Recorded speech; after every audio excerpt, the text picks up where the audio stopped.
To get sticker suggestion when you are typing on Samsung Galaxy S24 Ultra, first, you have to enable suggest sticker while typing feature.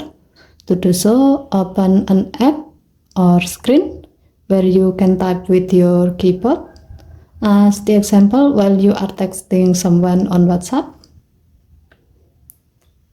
tap the text field to show up the keyboard.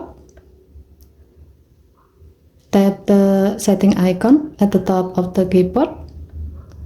And then tap the gray on off switch next to suggest sticker while typing until the switch turns blue to turn it on.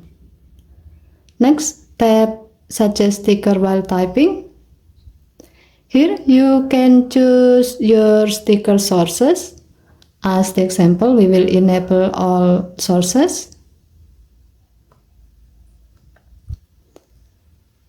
Next, tap the back key twice to go back to the screen where you can type with your keyboard.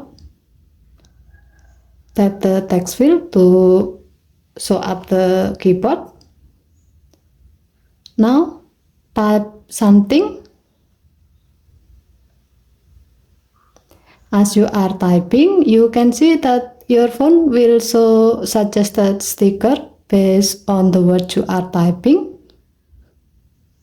Tap the desired sticker to remove the word you type with it. And then tap send button to send the sticker. Given to the function, if you are the one who like using stickers while texting, using this feature will help you to easily choose the right sticker rather than if you have to choose the sticker manually from the sticker list. Okay, thank you for watching. Have a nice day.